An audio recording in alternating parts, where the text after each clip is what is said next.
let's make lemonade. Okay, let's go to work. That's the signal! Go! 6! It's beautiful!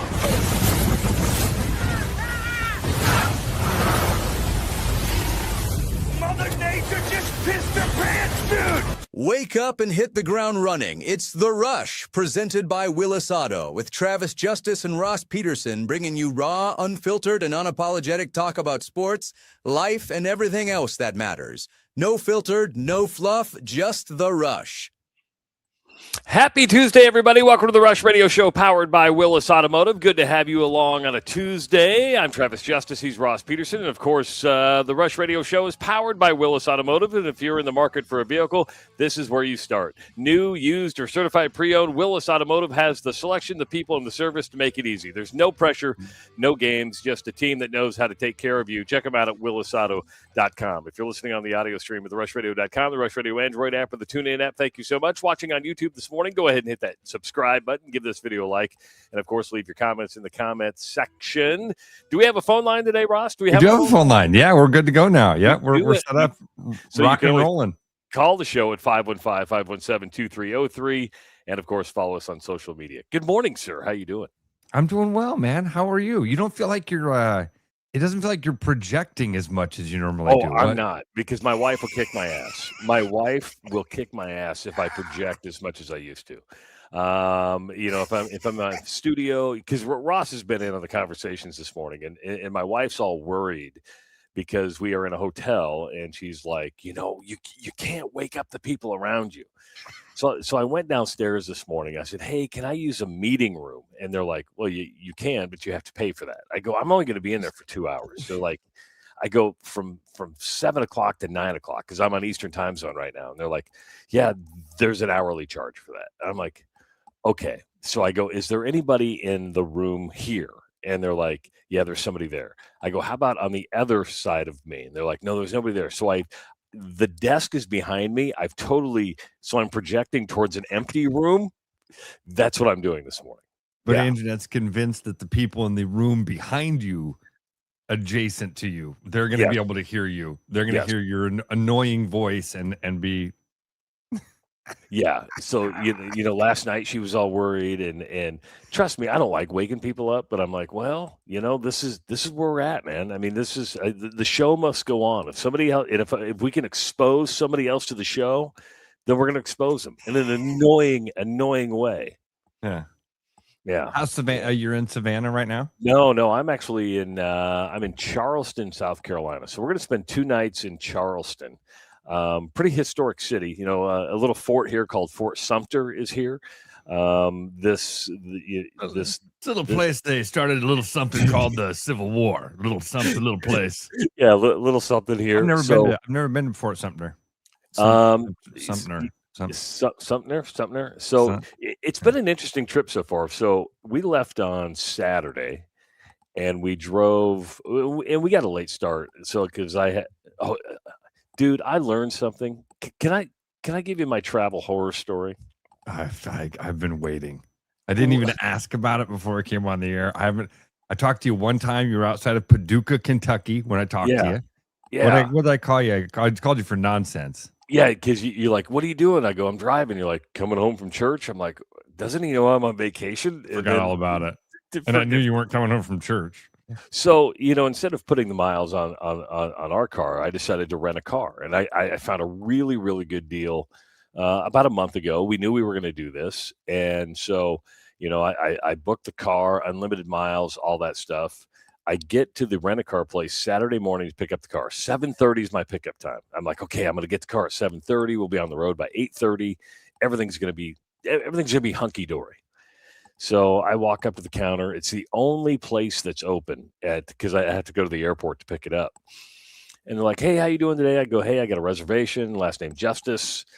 And they're like, hey, where are you going? I go, well, I'm going to go pick up my daughter from in Savannah, Georgia. And he goes, oh, you can't take this car that far. I said, excuse me? They said, no, you can only take the car to states that border Nebraska. And I said, well, that's going to be a problem because I rented this car a month ago. And when I rented it, it said unlimited miles and said nothing about leaving the vicinity of the state of Nebraska. They're like, yeah, you can't do that. And I'm like, do you have any cars that do that? They're like, no. And so my wife had already. Travis, you should have looked around and said, here's the funny thing. All of them can do that.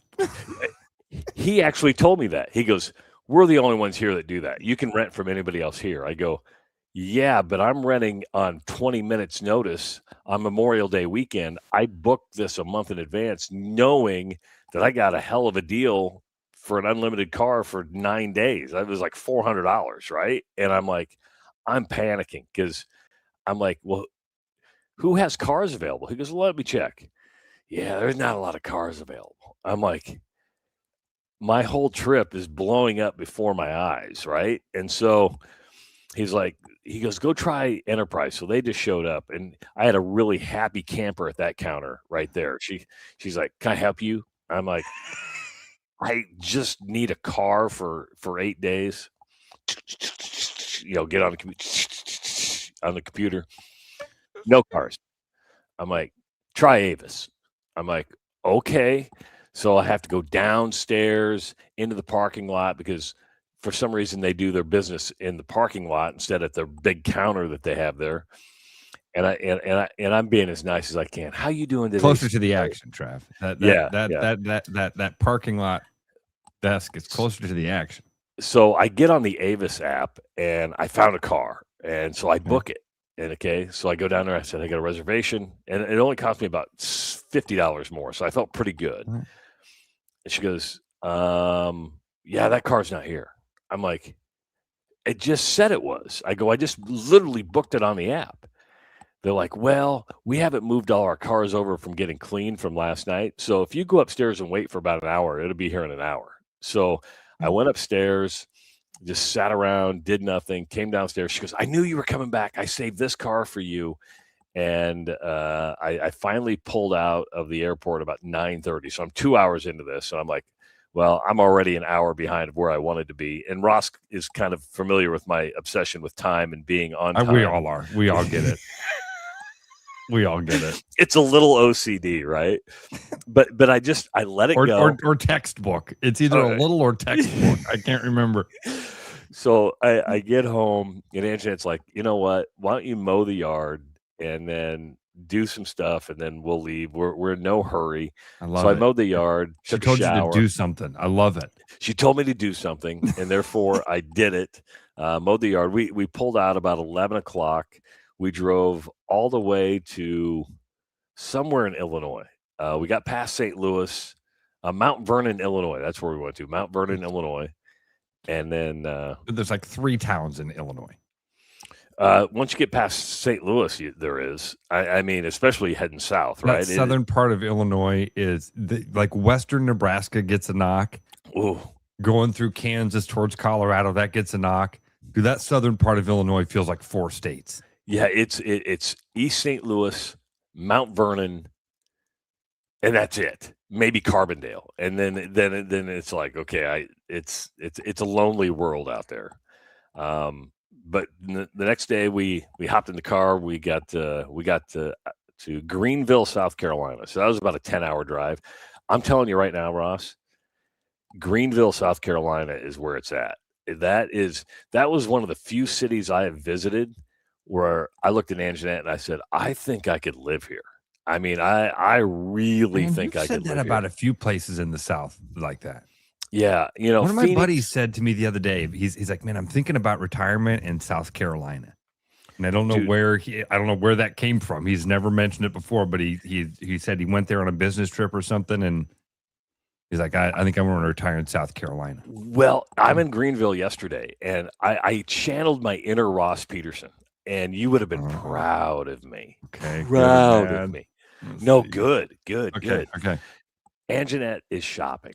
She's going to Anthropology. She's looking at me. She knows I don't want to go look at clothes. Yeah. So I just sit down on a city street bench, right? And Guy comes up and sits next to me, and his wife comes sits next to me, and I'm just sitting there. Finally, I just start a conversation. I met Charlie and Nancy. I knew by the end of it, I knew that he was a dentist.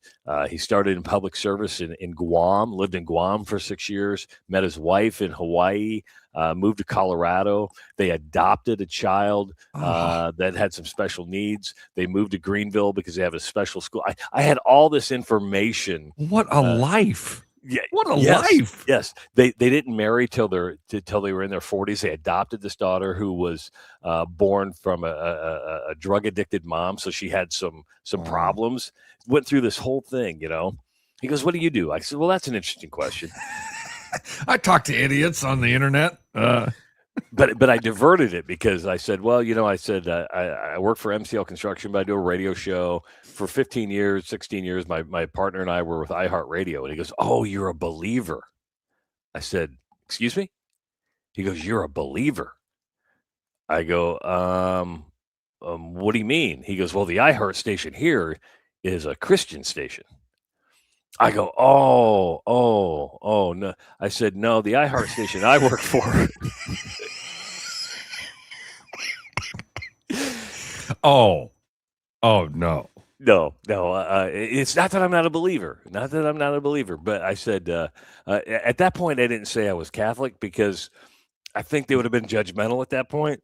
So I just kind of diverted the question and said, no, our iHeart stations were news talk and sports and rock and roll. And then said, "Nancy, what did you do for a living?" I honestly didn't even know that iHeart had religious stations. Well, you probably go where the money is, right? And so you go, what part of the country can we make money at a certain type of format? I see. Yeah. Okay. All right. Yeah. And it's not that I'm not a believer. I just probably don't believe the same way you do. Or I do, but, you know. But, yeah, so. What an interesting life, man. Yeah. Yeah, very much so. Guam. If you had a chance to go to Guam, would you go to Guam? All I think about Guam are like Air Force, or, you know, military bases in World War II. It's all that comes to mind when I think about Guam. Is Guam a U.S. territory? It must be. Yeah. Okay. Yeah. Do you know the story of Senator Hank Johnson? No.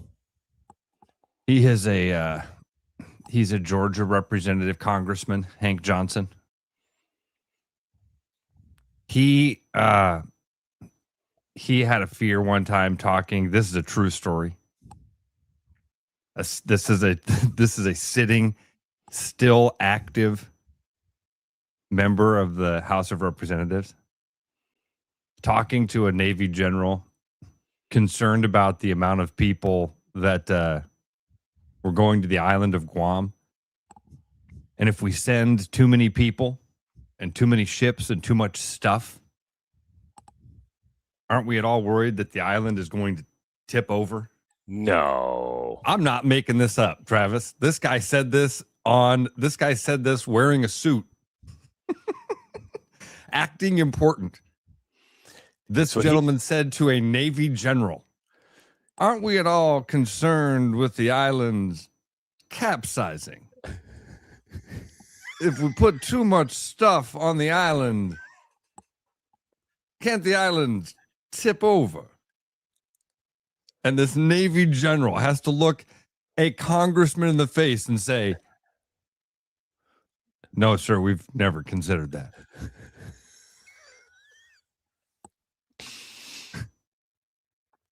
That happened a long time ago. Anyway, we won't get into that. That when we say Guam, that's what Hank Johnson goes through my mind. He actually thought the island was floating. I've heard some dumber things, if you want to believe. Oh, that's right up there, though, man. That's right. That's right up there. Does that one go all the way to the bottom? Fort Sumter. You're gonna go. I have several notes. So we're gonna go back to Friday and talk about our time at DMGC also. But oh yes. But I want to talk to you about Fort Sumter really quick. I don't know if we're gonna go there or not because you have to book a ferry. We might go out by. I don't know if it's accessible because Anjanette was like, "Hey, we were supposed to like book ferry tickets." So I'm going to see what that is. But there's another place we're thinking about going today. It's like one of the oldest plantations that's still like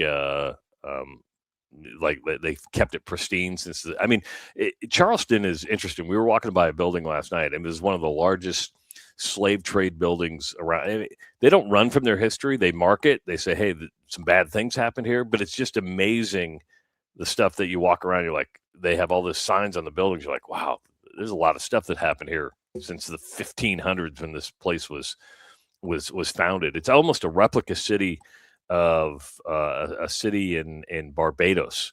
So when the British came here from Barbados, they basically recreated the city in Barbados, and it looks almost exactly like it according to the records. I'm kind of stupid. Barbados is an island in the Caribbean.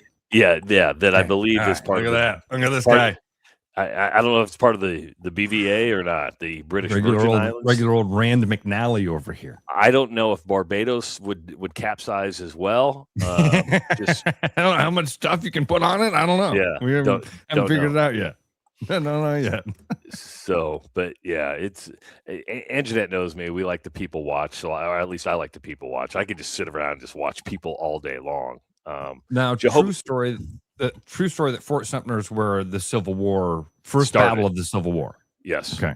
Yes, it started there. Do you know the connection with? Do you know the first story? Do you know the story with Abner Doubleday? No.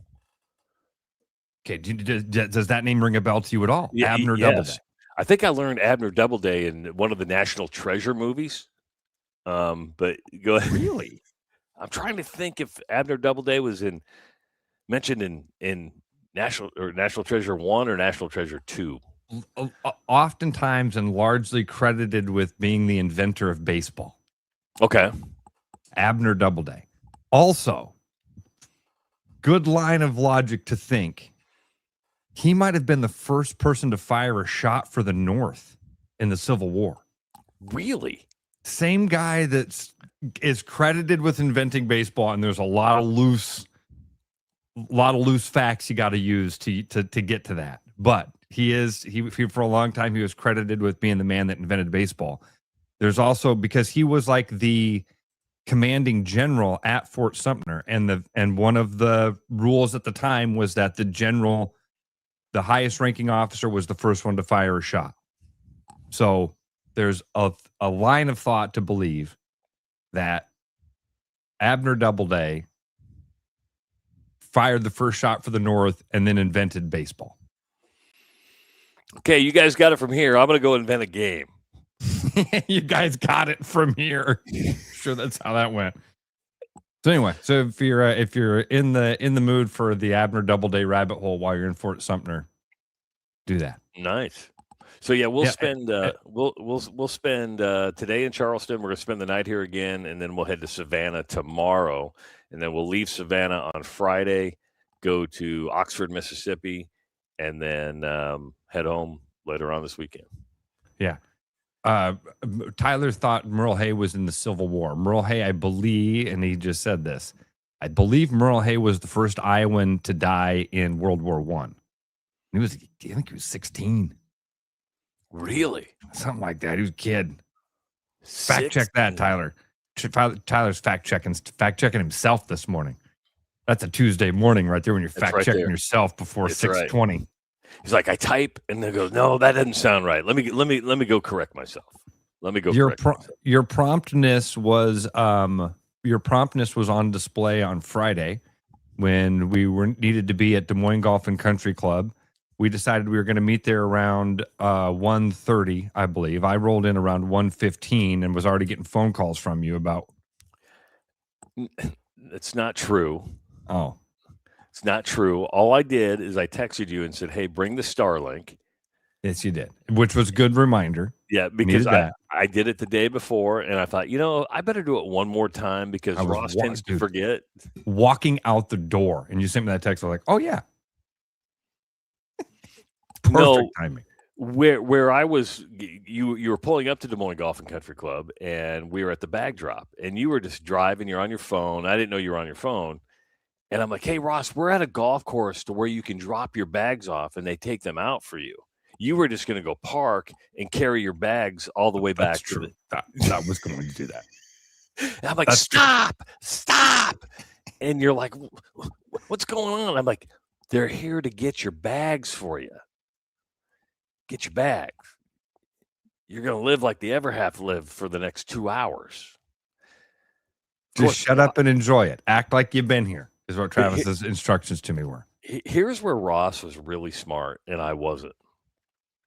Ross, drives a Jeep Grand Cherokee. It's black, and when he washes that thing, it looks brand new. And I think you got it washed before you showed up. And it's like he pulls into the parking lot. It looks like it's got a fresh wax job, and it fits in the parking lot at Des Moines Golf and Country Club. I didn't drive my wife's car, which is the Range Rover, and I drove my 2014 Nissan Pathfinder, and I didn't wash it. If you were to look in the parking lot at Des Moines Golf and Country Club of whose car did not belong in that parking lot, that would have been mine. I had by far the oldest car in the parking lot and by far the ugliest car in the parking lot. I stood out like a sore thumb. People were driving up going, when did the help get a park in here? I mean, I was embarrassed. Just embarrassed. I don't remember. I mean, I do have a car wash membership, so I do hit the car wash often. But I don't remember if I got it actually washed on Friday, and I promise it wasn't like a I didn't. Thing. I forgot that they had bag drop. I certainly wasn't thinking of the fact that they'd be judging me based on the vehicle that I rolled in. Didn't feel judgy at all. I had a great time with Chad and Kirk. We had a wonderful day. Wonderful day. It was a fun day. We only golfed 9 holes. I don't think any of us golfed bad. I thought all of us golfed pretty decent. Some of us were better than others. True, but I mean, Chad works there and is assistant pro there. So Chad chipped in. Continues to get deeper and deeper for me. I think he chipped in from about 60 yards. By this point, though, I'm already telling people it was like 95. Oh, I think it was farther than. I think it was 120. About 120. Yeah, I think it was about 120. Chipped in. From, he hold. At that point, you didn't chip in. You hold out. Yeah, that was for Eagle too, right? You chip in from like 60. From further out than that, you hold out. So from 340 yards, no, I'm kidding. But I think it was about 120. It was a pretty good shot. It was like, damn, that's okay. All right. I could be wrong. We were on the other side of the course because I strayed right. You guys, you were spraying. Left. You were spraying all over the yard. I wasn't that bad. I was pretty bad. It's all right. Had fun. Challenging course, long course, but yeah, we had a blast. And Travis has one of the most interesting clubs I've ever seen in my life. He has a putter that you can putt both left-handed and right-handed with. It looks like if Sam Snead carried an antique putter. So Ross decides to give me a hard time over my putter. We were talking, it looks like, remember Abner Doubleday? We were talking about him. He's the guy that fired the first shot in this looks like Abner Doubleday's putter. It is one of the first golf clubs maybe ever made. So Ross decides in the middle of the round to give me a hard time about my club. And I just look at him and said, I didn't talk to my father for 26 years. This is the only thing I have left from my father. It's the only thing. I use it to remember him, even though we didn't get along. It felt like the speech from Pulp Fiction. The damn thing gave me dysentery. It felt like that speech. Travis did it on the course. Yeah. So I thought that it shuts you up for maybe 10 minutes, and then the next hole you're like, well, screw this. I'm still going to give him a hard time over this putter. He's not going to get sympathy from me. But yeah, what did you think of the course? Beautiful course. Beautiful course, Big course, long course. What I liked is Chad had those special guest member bag tags for us. Those our are names really cool. engraved on them. So yeah, it was a good time. And then Chad was great. We got very hospitable. Kirk was great. I think they got a secondary show on the course. As I said, as you and I were giving each other a hard time, but yeah, a good round of golf, a good day, and we and I'm glad we only played 9. If we would have played 18, we would have been. Yeah, it would have gotten a lot worse. I golfed on Sunday with my buddies that I graduated with, and the bag tag was like the highlight of the day. They were like, "Whoa, look at you, big timing! Look at this guy!" And then we had a low light of the day. Oh, really? Yeah. My buddy Scott, he's a tough dude. And we're driving along. He's in the golf cart with me, and all of a sudden, he's like, "Hey, can you open this bottle for me?" Yeah, you okay? He's like, "Yeah, try to open that bottle for me." And I can't open the bottle. It's like, sometimes like pops get carbonated, and then the lid won't open. And I'm like, are you drinking a pop? It was like a Propel or something like that. So you're a bottle of water.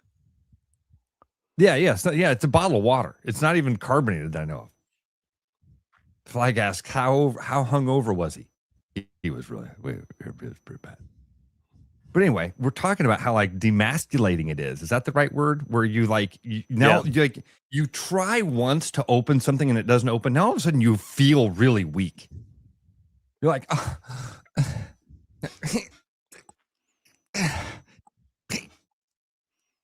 So we hear Tyrell and Ryan pull up behind us, and we're like, "Here, you guys try."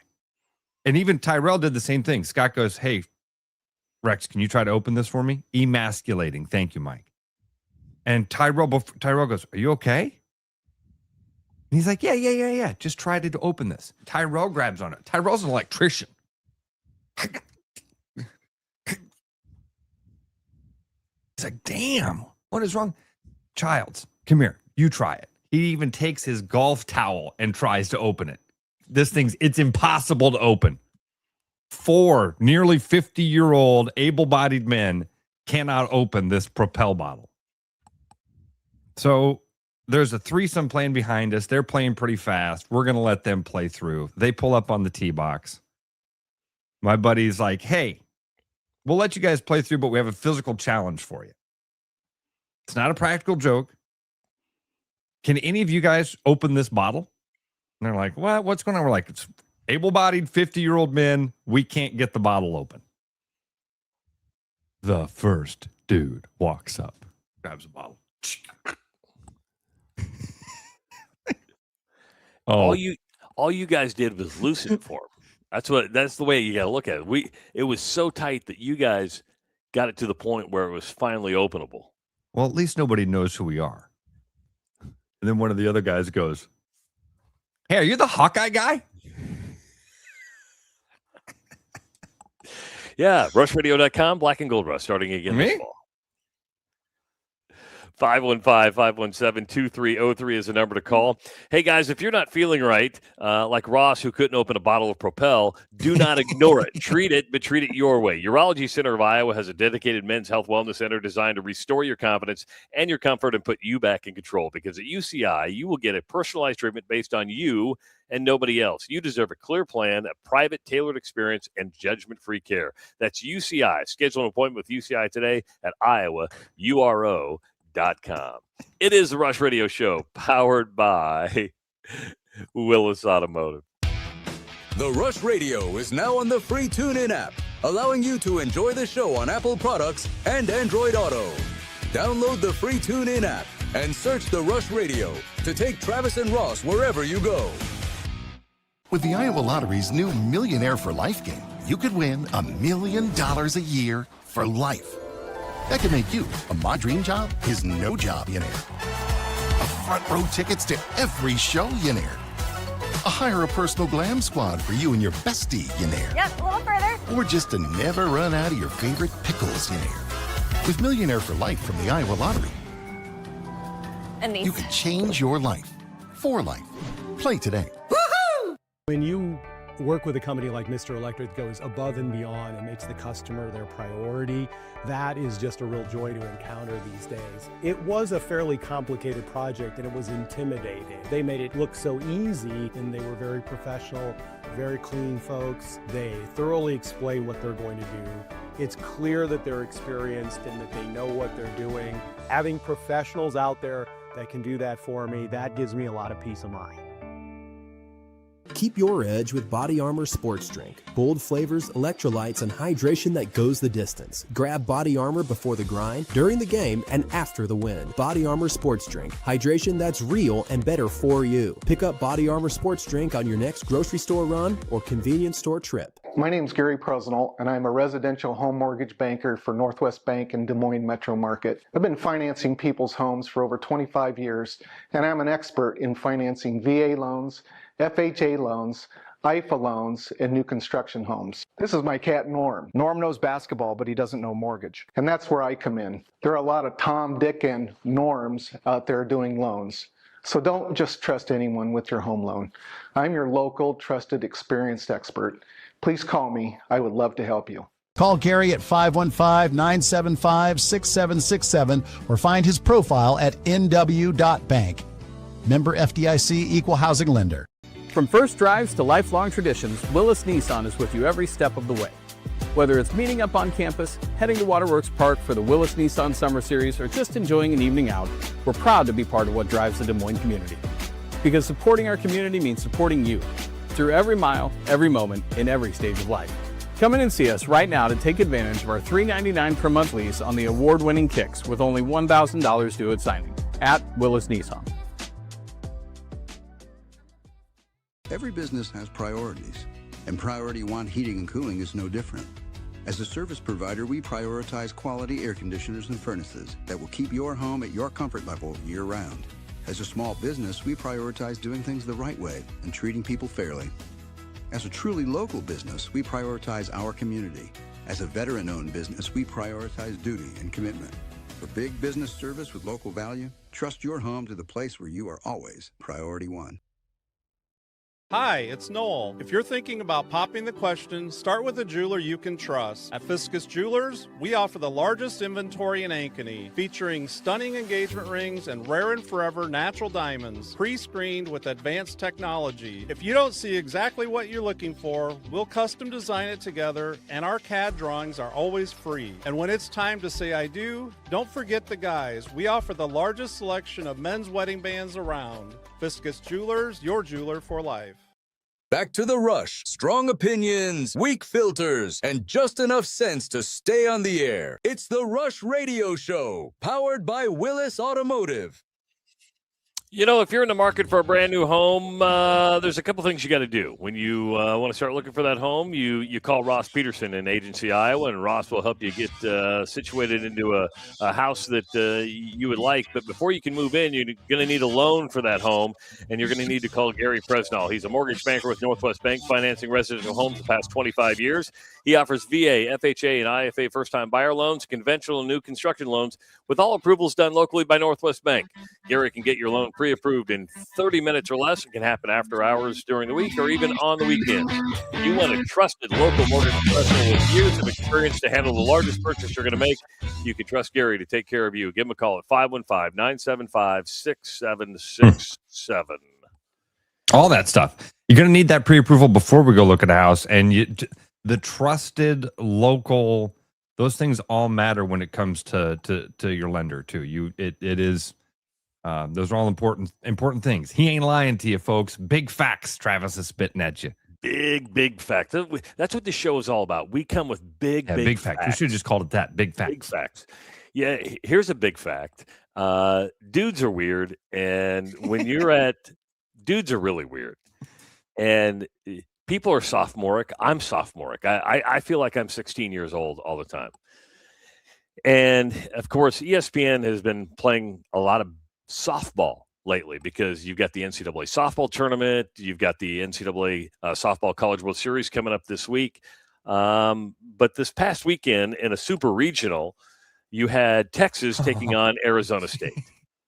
And and pitching for Texas was Tegan Caven. Now she's from West Des Moines. She went to Dowling, but she never played for the Maroons. She played club softball, never played high school softball, and then is the ace for Texas. Well, she was on. Do they have a mound? Do we call it a mound in softball? Sure. I don't know. Technically, there's not a mound. It's There's flat. not a mound there. Yeah, I guess it's flat. So I'm just trying to think what they call it. They say, "Do you get out on the mound? Get out there on the mound." What do they call it in softball? I don't know. I really don't know. I think that they say the mound. I think that they call it. All right. For you softball dads Okay, out Courtney confirms it's Courtney confirms they call it the mound. Okay, they call it a mound. Okay, all right. But this happened. Now you're gonna have to listen closely. This is from the Arizona State Texas game. Tegan Caven on the mound for Texas. Relationship, those two. And she said, when you come to Austin, they tell you Lick you're my going to be ball excellent. sack. You're going to compete for national championships as an assistant, and then they're going to send you off. Lick my ball sack. At first, when I first heard that, I'm like, somebody just put their voice over it, right? It was like, there's no way that was real. But I was wrong. That actually went over the now air. I understand now why you started this by saying guys are sophomoric. We're idiots. We are idiots. We are entertained by the dumbest stuff. We do the dumbest stuff.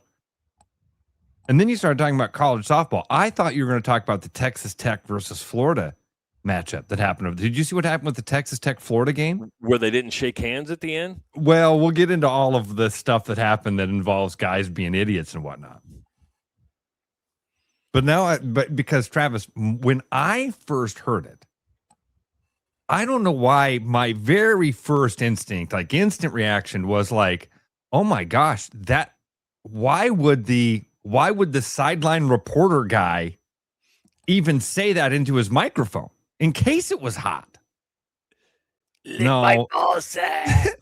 No, then it took me half a beat to realize what happened there. Is that some dude walking around the stadium who saw the microphone? He saw the crowd mic and was like, oh, wait. You don't think that's actually live on ESPN, do you? Let's find out. Travis, we have a photo somewhere. Somebody's got it. Maybe Dusty has it. Maybe Flagger has it. I wasn't with the boys, but they went on a trip up to Minnesota one year. One of the years that Minnesota, one of the many years that Minnesota sucked. So there's nobody in the stadium.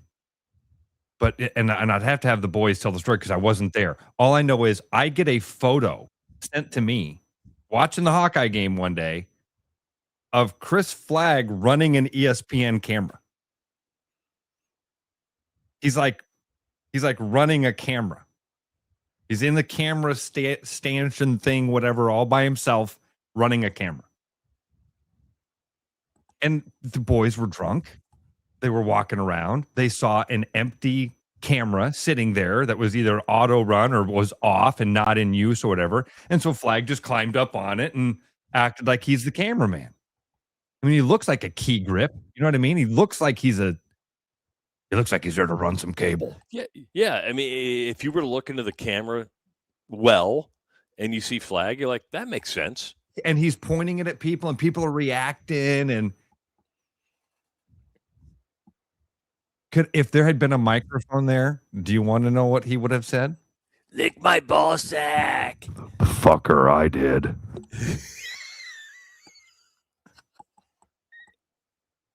Something like that.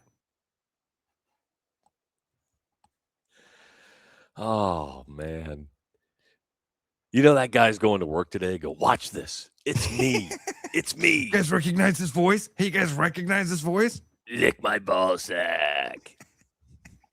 And he said it in a creepy way. Is there a not creepy way to say that? Yeah, there is. It's like, come on, Ross, lick my balls. You're gonna try. You're gonna try, aren't you? This is the part where you try. There's a difference between, dude, lick my ball sack, and it's Lick my ball sack. I'm not sure we're gonna want to take this, but it's gonna happen. 515-517-2303. So I think that you hit that one on the head, Travis. Guys are sophomoric. Unfortunately, we see an opportunity, we take it. Right? Yeah, absolutely. I mean, you see a microphone? All right, hold on. This is our buddy Dan. Let's see if everything's working properly. Thanks for calling into the Rush. Dan, how you doing this morning? I'm grumpy. Guys, it's the circle. It's not a mound. It's a circle. It's a flat surface. There's no hill. It's a circle. They've always called it the circle. I've covered softball since I was 19 years old. It's never been called a mound. No one I don't know who Courtney is or what she's saying or what she's had to drink this morning. Maybe she's had one too many Propels or whatever. But you guys, it's a circle. It's very simple. It's one of the basic shapes of the universe. Circle. Dan, can I ask you something, Dan? Dan? For the first ones you learn. When we first started talking about that, how long did it take you to start yelling at your phone or your computer? Dude, I'm voice dictating into my phone like, you dumb effers. It's a circle. You can see it drawn in the chalk around where they have to pitch. Have you ever watched a softball game on TV in which they say, so-and-so will take the circle? It's like the jump ball area in a basketball game. It's a circle. Dan, you said you can't call it a mound because there's no mound. The only way that there would be a mound there is if someone accidentally dropped a bunch of dirt there. That's not a mound. It's a circle. I'm not disagreeing with you. I just see. Look, Kaylin wrote in and said, "I played and pitched. I never heard it called the circle." That's from a female. I don't know who that is. I don't know. This is my favorite call ever. I don't care. I have been covering the Simpson softball team in the College World that are going to the College World Series on Thursday. Nobody calls it the mound. No one, unless maybe you have an East High education. I don't know. Oh, I mean, it's a circle. Do you think Bob Savage would have called that the mound? Courtney played for Bob. Savage, just so you know, say 12 words. Courtney played for Bob Savage. Just so you know. Well, congratulations. You know, I don't know what to tell you. I tell you this much: Bob didn't know her name. So, hey, 22, come here. That guy didn't know anybody's name. I'll tell you a story, Ross. Did Bob know your I name? was visiting East after I had graduated. Go ahead, Dan. I visited East after I was graduated. Yeah. And Bob is still coaching. He's like 177 at this point. And he's in there with Bill Carlson, the late Bill Carlson. Oh. And he's bitching to Bill. He's like, where the hell is Foster? I thought she was dedicated. It was pitcher-catcher practice. Foster was one of the catchers. And Bill said, Bob, she graduated 3 years ago. Well, you ought to be here. She ought to be here if she was dedicated. My dad had Bob as a PE teacher, if you can imagine this. And my dad was not like an athletic dude, right? He's just, nebbish,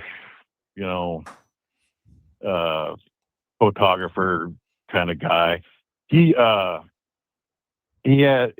Bob pulls them out of the line when they're doing their laps at the beginning of PE. That's probably illegal now, punishment or something. But they were doing their laps at the beginning of PE, and my dad was just dogging it. Bob pulls them out of the line. He said, "You're not even trying." He said, "You know what somebody who doesn't try is?" I said, "No. It's the lowest thing in the world." You know what the lowest thing in the world is? It's like, no. Whale shit. You're lower than whale shit. Oh man, we need more teachers like that. We need more teachers like that. Are you kidding me? I'm probably going to get fired just for saying that. Telling the story. I'm going to go straight. I'm going straight from here to HR to hand in my paperwork. Oh, Dan. I'm going to have a union meeting. Oh, Dan, that's good stuff. So you want us to call it a circle from here on out? So, okay, it's a circle. It's a circle. It's one of the just Chat GPT this up. If you guys ever get confused, Chat GPT this up or something. I don't know what to do for you.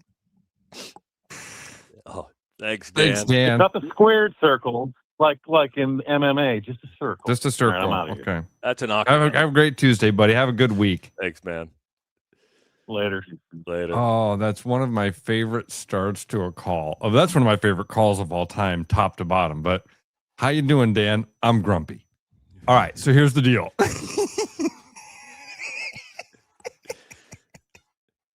Well, and I've been to my fair share of softball games. I just didn't pay attention, right? You know, you go shoot highlights when you work for a TV station. You didn't care if they were you just knew they were pitching. I didn't go, hey, and the first time I started thinking about the mound thing was when some guy goes, lick my ball sack, because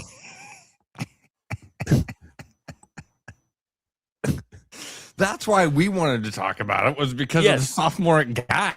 Yes. We didn't care at all about the mound circle conversation. We didn't care that Texas won. We didn't even care that a local girl is pitching for Texas. We just care about the sophomoric dude.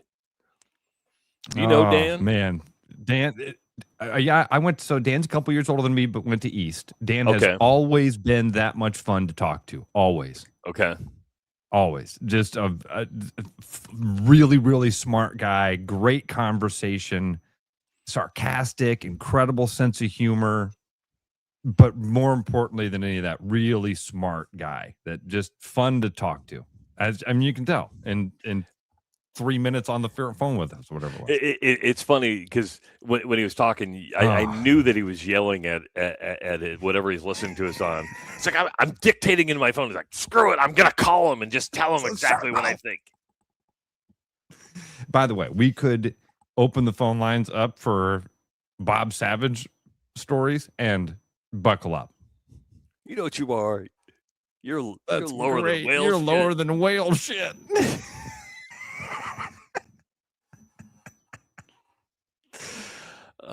Hey, I mean, that's an old school dude. I think one state title's coaching a couple of different sports. Softball, obviously, being one. Yeah. What else? I think he won a state title with basketball. Okay. But yeah, he was a longtime softball coach. I mean, they named the complex is named after the guy. Football, Dan says he won a state title in football as well. Wow, East won a football title? Don't say it like that. I saw that. I saw what you were trying to do there. Was that in the 40s and 50s? Just asking. I'm just asking. A couple years after you graduated, I think, is when they did that. Oh, like that? No, he was a coach at East. In fact, I wish I knew more of the actual specific details of the guy's career, because he was an absolute icon on the East Side. But coaching that many years, I mean, dude, he coached Dan's our age. Dan's right between you and me. Okay. Yeah, I'm not your age. Let's establish that. Me, you, and Dan are all the same age. Okay. Dan's dad was coached by Bob Savage. Wow. Yeah, I had to. Courtney was coached by Bob Savage, and she's 29. Oh, she looks 29. You know, the sad thing is, kids today, they're not going to have stories like that to tell about teachers. They're just not. I had a unique bunch of teachers at Tri-Center Neola. World War II veterans that were a lot probably like Bob Savage. My world history teacher, World War II vet, you can just imagine when we got into the War of the Pacific, because that's where he fought, what he had to say about the War of the Pacific and the people he fought against. That's the guy that should be teaching that class. Exactly. Oh, God. But, kids today, they're just going to be like, we used to just yell at our teacher all the time. And their stories are going to be, if you only knew how many times my wife in a classroom is called a fucking dumb bitch on a daily basis and she can't do anything about it. If that happened when I was in school, those kids would have been launched across the room. We had a teacher, and some people remember this name. Guy's name was Dan McCain. He was like an Olympic power lifter. He was incredibly strong. Now, by the time he was a teacher at Hyatt when I was there. And that's where this story comes from. But then he ended up being a football coach at Roosevelt for many years. So I bet there's a lot of people that remember him. Strong as an ox. And I remember walking into the Hyatt locker room because, man, God, the locker room that I went to at Hyatt in the early 90s might as well have been from the 50s. It looked like it was from Porky's. What's the hole in the wall? I'm not kidding you. It was. I remember. I have this vivid memory of walking in there and Mr. McCain holding. Oh man, I just had their names in my head too. Two kids holding them by basically like their shirts in the air apart from each other, like in a movie. You know what I mean? They were trying to. They're like swinging at each other, and he's holding them out, kicking.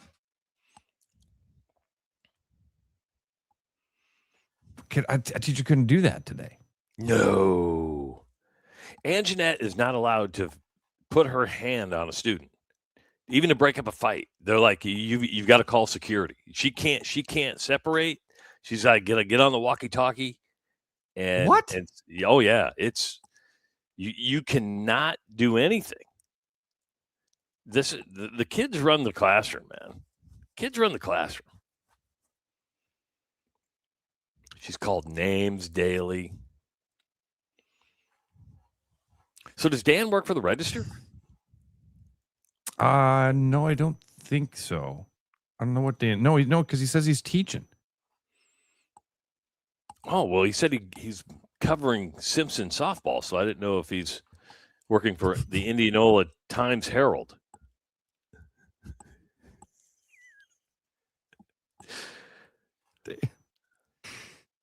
Can you imagine Bob Savage having to have a restorative conversation with my dad after telling him he was lower than Welsh? And Dan would know, right? I mean, Dan worked for the Register for how many years? Oh, God. Dan now teaches middle school English. I bet he's one hell of a teacher. I bet that's a fun class. I would fail that class. English? Yeah. Because you get into the grammar and the sentence structure. I'm not very good at that. I can talk. Yeah, dude. Eli gets really good grades, but we get like grade report updates. Yeah. You know what I mean? From time to time. And the other day before the final grades come out, a report card came out, and a grade update came out. And his English grade was not where I thought it should be. I love what you just said there. It's not where I thought it should be. No, seriously. I don't mean like I went to the teacher and said he's could be. I mean, I'm disappointed in Eli for not having his grade higher than it was. That's what I meant by that. Okay. I'm sorry. So I've expressed my disappointment to Eli and just said, hey, get this English grade up. And he's like, yep, I got a couple of assignments that are missing. And it did. Within a couple of days, you get another report, and it had gone up to what I deemed to be acceptable on my kid's part. Right? That's where you and I are completely different. I don't think I looked at my kid's grades once during high school. None of them. But he's getting I get a report he's getting a C in English. And I wanted to send the meme to him of Samuel L. Jackson, the one from Pulp Fiction. English, motherfucker, do you speak it? How are you getting a C in the language you speak? Grammar's hard, man. I get Grammar's hard. There's more to the English language than what you realize. I wonder if Dan could just have that meme up in the classroom, that Bob Savage style. Kids walk in wide-eyed like, what's going on here? What's going on? Samuel L. Jackson pointing a gun at him. So do we call it a circle from here on out, or do we call it a mound? I'm probably going to forget this conversation. I'm Dan. It's one of the basic shapes of the universe. It's a circle in the middle of a diamond. Right? Because the infield's a diamond. The whole field's a diamond. You know where you'll retell this story, Ross, is when you're on a boat at Ballard's. You're going to be on a boat at Ballard's, and people can also go to Ballard's and tell this story that they heard on the Rush Radio because they got a great deal to go to Ballard's from the Rush Radio. Fantastic deal to go to Ballard's. Right now, $1,200 per person if you're booking 2 at a time. They have limited availability on this, but call them and tell them that you heard about this from me on the Rush here, and they're going to give you that special deal. If not, it's going to cost you quite a bit more. It's an incredible package. Right now, what they're offering for that $1,200 per person is 3 days of fishing, 4 nights in the cabins. When you look this place up, like the pictures, it's one of those things where the pictures are awesome and they don't do it justice. When you step onto this place, it is putting yourself in magic waters, man. And it's an awesome all-inclusive package. If you have never fished before or you are a tournament fisherman, they're going to see you coming and they can curtail this trip exactly for you. I go up there with guys that bring their own boats, their own rods, their own reels, their own gear, all of their own gear. And I go with guys that take nothing. And like Bruno has a fishing pole. He's used it one time in his life, and it was to get a Frisbee off of a roof. And I watched Bruno catch a 40-inch northern pike. And I've been up there with our buddy Mike Zeismer, who specifically fishes for muskie, brings his own boat, brings all of his own gear, and they have the exact same amount of fun. And we spend time in the cabin afterwards, rocking out to Primus or whatever it is that you decide to do with your awesome leisurely time. And you can do all of this through Ballard's Black Island. Give them a call at 218-634-1996. You can go to blackisland.com. That's a place where you can see some of these photos. You guys have seen me post from there. I've done live shows from there. It's an amazing place, and you can take advantage of it. 218-634-1996. When you call them, tell them that you heard about it here on The Rush. See what those available dates are and see if it fits into your schedule, and take advantage of a lifetime of memories. Do not miss this opportunity. It is the Rush Radio Show powered by Willis Automotive. The Rush Radio is now on the free TuneIn app, allowing you to enjoy the show on Apple products and Android Auto.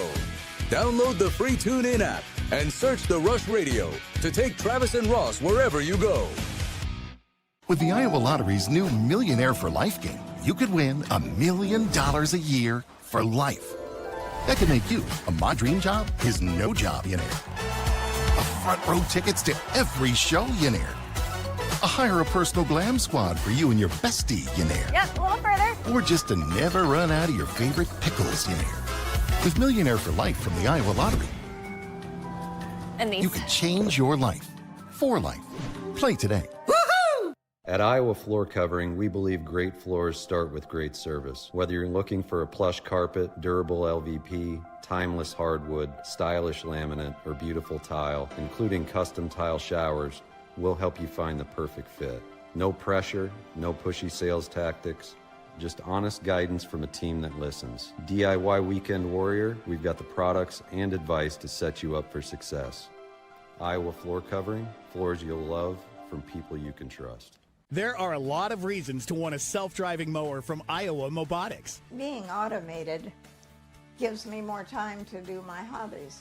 I travel so much for work that I don't have time to take care of the lawn, but I still care about how it looks. And I'm just lazy. Gives me time to work in the wood shop instead of spending it on the mower. It works in my schedule.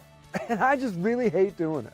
No matter your reason, with Iowa Mobotics, spend less time mowing, more time living. From first drives to lifelong traditions, Willis Nissan is with you every step of the way. Whether it's meeting up on campus, heading to Waterworks Park for the Willis Nissan Summer Series, or just enjoying an evening out, we're proud to be part of what drives the Des Moines community. Because supporting our community means supporting you through every mile, every moment, in every stage of life. Come in and see us right now to take advantage of 0% or $3,500 off on our award-winning 2026 Frontier at Willis Nissan. The following advertisement is for people who like to save money. Do you or a loved one suffer from chronic overspending, getting less but paying more? Then you may have a case of big HVAC. Now is the time to try Priority One. We set our own prices, which means you pay for what you need, not for anything else. And if you need a heating service or a new furnace, now is the time to try Priority One. Side effects of Priority One include increased happiness, extra peace of mind, and bonus cash for whatever you want. Please use responsibly. Your house wasn't built for bats, birds, or raccoons, but try telling them that. At Bats and Bugs Pest Solutions, we've been helping Iowans take back their homes for over 20 years. We use cost-effective, eco-friendly methods to solve wildlife and pest problems the right way. Whether it's bats in your attic, birds in the vent, raccoons in your chimney, or moles in your yard, we have long-term solutions. Call Bats and Bugs Pest Solutions today at 515-218-3400, and let's make sure your home doesn't become their home. Start spreading the news, 'cause it's time to buy booze, and there's only one place to be. You can see all your friends, the good times never end, unless you're just loitering.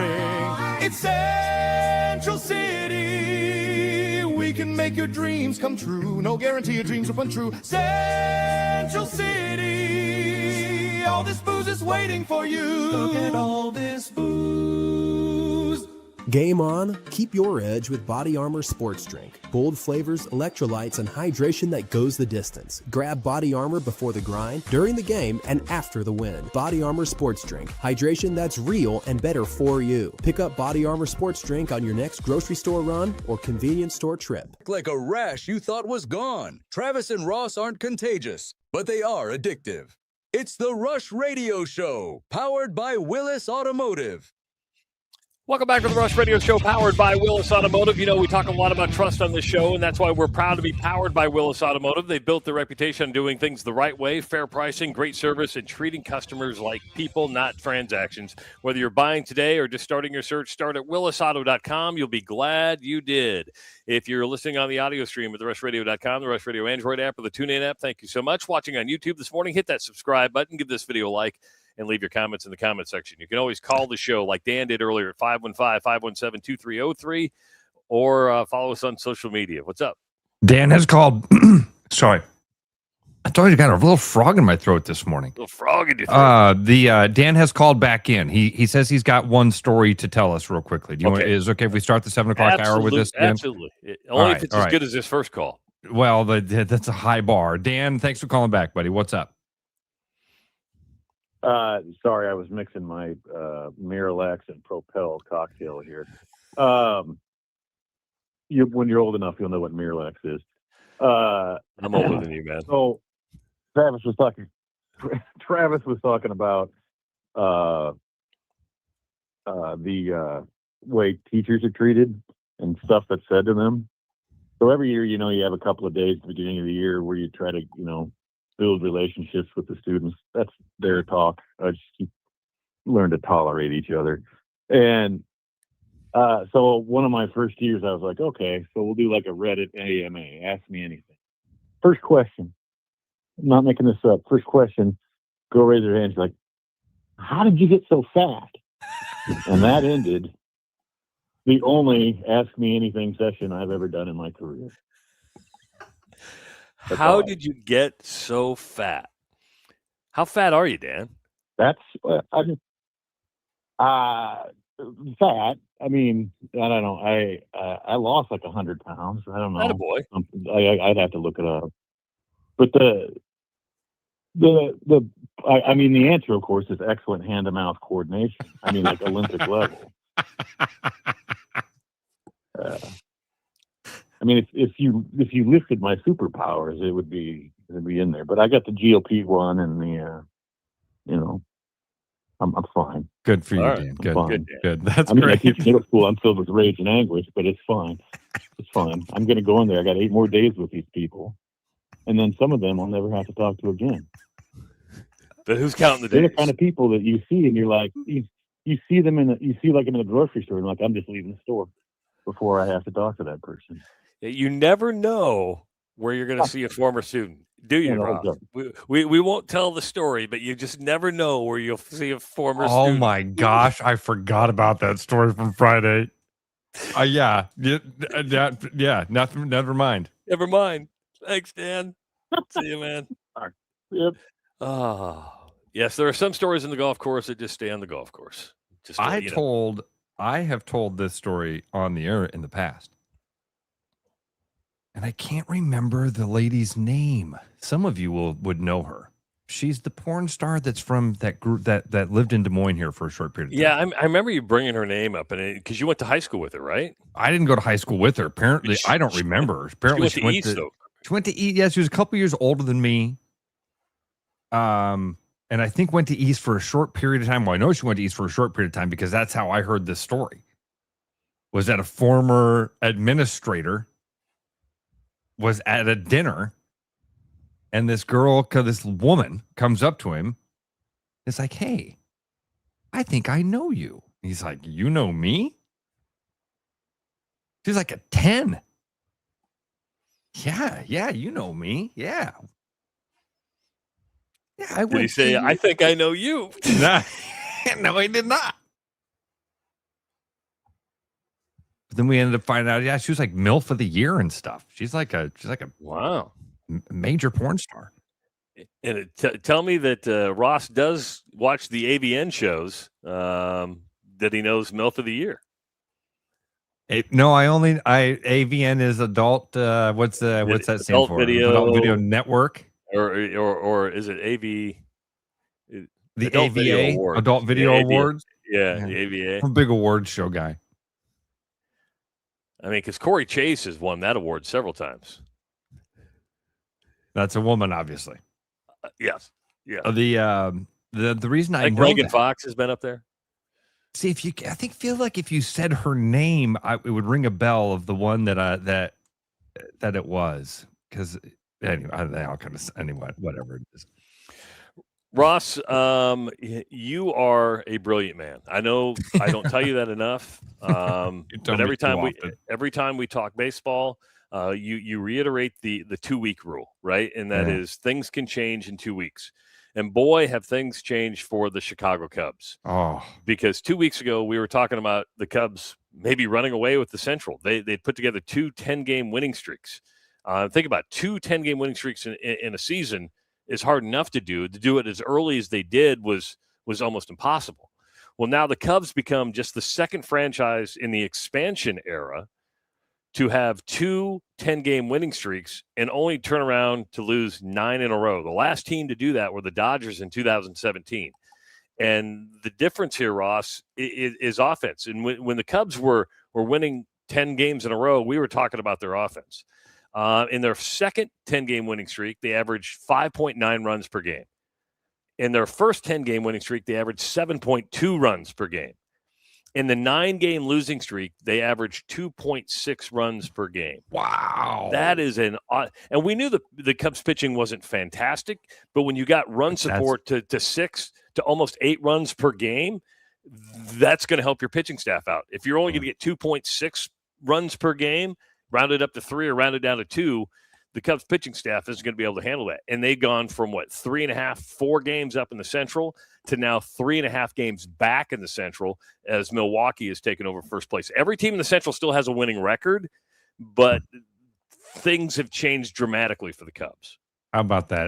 The Pirates are in last place, 4.5 games back. Again, a week of good baseball away from being in first, and they're in last. This is the roller coaster you're going to ride, and I think that this is probably the Cubs' that eventual downfall or their biggest problem right now is consistency, Travis. And that when you're hot, enjoy it and soak it in and love it. And when you're sucking like this, remember it's not going to last forever. Got to turn it around. You're better than this. It's such a cliche, but man, it's so true. The best athletes, Travis, and you've been around guys that have competed at the absolute highest levels, and they all, whether they say it or not, they all live by that thing of it's never as good as you think, and it's never as bad as you think. I'm curious, how old were you, or when did you discover that 2-week rule? Because you've talked about it, and it took me a while. I think now I'm fully bought in. Because at first I'm like, Ross full of shit. Ross full of shit. But now you are so correct. When did you see that? Was it doing fantasy baseball? Was it just when you broke it down to 2 weeks at a time, or did you just do it by the number of games? Yeah, Travis, but fantasy baseball probably had something to do with it, because that was when we started. My buddy, who's truly brilliant, Chad Von Onen, was the guy that came up with the idea of doing it week by week, and we broke down the season by weeks. And then when you realize that there's 26 weeks in a season, or whatever it was, I think it was 26 or 28 weeks in a season, it I don't know, it just started to make sense a little bit more. And then I noticed how much we react to the NFL, how important NFL games are. When it's the middle of the season and your team loses an important conference game, you go, oh, that really meant something. You go, well, there's still time to. You can lose a game, 2, 3 in the NFL. You can have a couple of bad weeks in Major League Baseball. You can have a bad month. Travis, I think when it probably sank, when I was a kid, and I cannot remember what year it was, somebody would be able to Google it and find out. Maybe somebody remembers. I remember the Brewers getting out to a crazy hot start one year. They're like, 26-2 or something stupid. This is like late 80s, early 90s. And thinking, oh my God, the Brewers are going to win the World Series? They didn't make the playoffs. They didn't make the playoffs. And they get to the end of that season, you go, wait a minute. I remember just a couple of months ago thinking that the Brewers were incredible. How did that happen? How did they go from being the best team in baseball to not being in the playoffs? Because it's a marathon. And you got to watch it in segments, and you're watching somebody's hair grow. And it's okay to zoom out once in a while and then take a look back in and go, oh, wow, how are the Mets doing right now? Oh, the Mets are still sucking. Mets are 10 games below 500, 14 games behind the Braves. How are the Cubs doing? Cubs are sucking. But a week of baseball.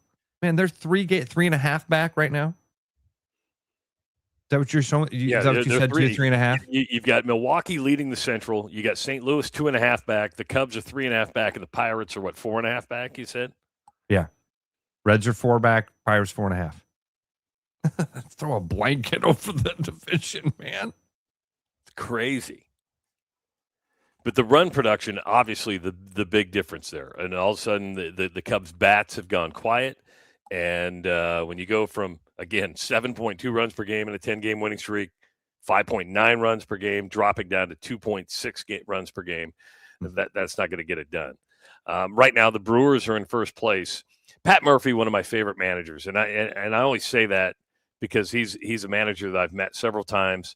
He was the head coach at Arizona State. He was at Notre Dame.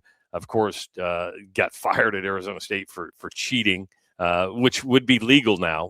Everything he did at Arizona State would be like totally legal. Remind me, what was his cheating? Recruiting violations? Yeah, recruiting violations and stuff like that. But he's one of those guys you just want to have a beer with. He is so personable.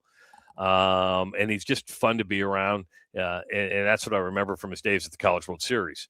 And when he got out of college baseball, it's interesting because the guy from Tennessee that went to San Francisco, people made a big deal about him being, the first guy from go to college to the major directly league. To. People forget that Pat Murphy spent most of his early days in college baseball. I mean, he was at Notre Dame, at Arizona State, and then when he got fired, he got hired by Major League. He didn't go straight to the managerial thing. But here's an example of a college guy that's having pretty darn good success as a manager in Major League Baseball. but it's pretty easy to have success when you have a pitcher like Jacob Mizorowski.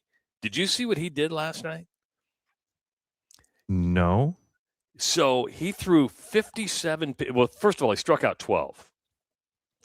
Gave up 2 hits in 7 innings. 57 of his pitches, Ross, were 100 miles an hour or more. Jeez, dude. He had the previous record was in 2022 where 47 pitches were over 100. He had 40 pitches at 101, 22 pitches at 102, 90. Now, this isn't right. So, hold on. So he had 40 pitches at 101, 22 at 102, 9 at 103, and 3 at his top speed of 103.4. You know, we could have the conversation, is this sustainable? But look at Nolan Ryan. Nolan Ryan threw gas. He wasn't in I don't think the hundreds that consistent, but the dude threw gas, and he threw hard for a number of years.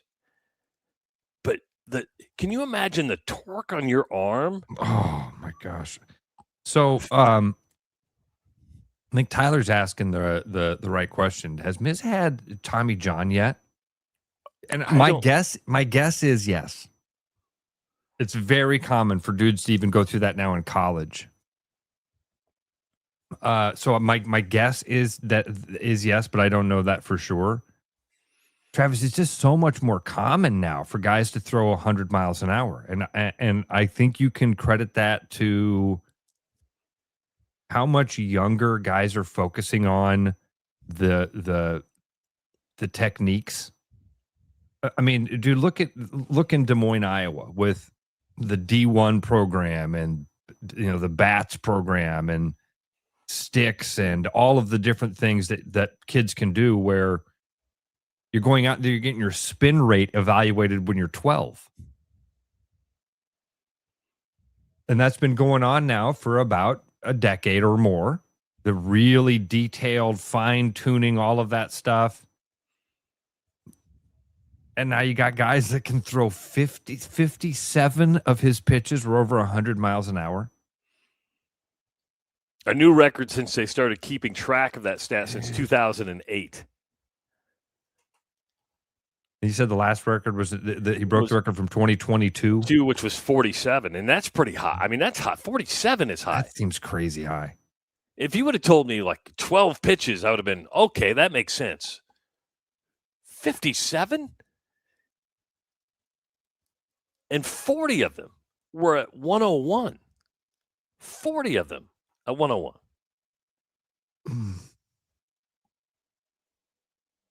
That's. Listen, it doesn't. It doesn't equate getting guys out.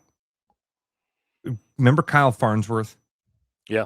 Remember that dude could throw rockets. The problem was they went dead straight, and dudes could turn it around. So being able to throw hard doesn't equate to anything except for being able to throw hard. Are you more likely to get guys out? Probably. Well, he had 12 Ks. I'd rather throw 105 than not throw 105, if that's what you're asking me. Fair enough. What was his top? 103.4. 103.4. That's 105 miles an hour. When you were a kid, yeah. I mean, do you think, Travis, we could even notice the difference between 95 and 105? Yes, I think you could. Think so? All you have to, okay, let me put this in perspective. You're going 65. Oh, I just lost you, Travis. Mid-sentence, I just lost your audio there. Can you hear me? Is that just me? Well, heck. Dude, you know what it is? It's that 7. Remember when this used to happen to me all the time? Yeah. And it's only when I'm running the board, when I'm running the things here. All right, let me do my thing of hopping out and figuring this out, okay? So is it you or is it me? Who knows?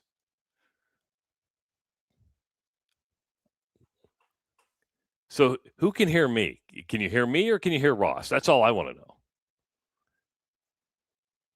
So if you're in the chat, let us know. We want to know if you can hear me or hear you. They hear us both, Ross. They hear us both. Oh, Ross disappears. Oh, yes. But, so I just can't imagine. And I was going to tell Ross, he asked if we could tell the difference between 195 and 105. And I noticed this when I was driving this week, right? I'm driving down here, and I'm going 70. The speed limit 70. I said, you know what? I'm going to be an old man. I'm going to drive the speed limit. And so I went ahead and just drove the speed limit. But when somebody passes you at 75, passes you at 80, you notice the difference. You got me, Ross? Whoa. There. You got me? I got you. Okay. Maybe. So what I was saying is, you ask if you could know the difference between 105 and 95.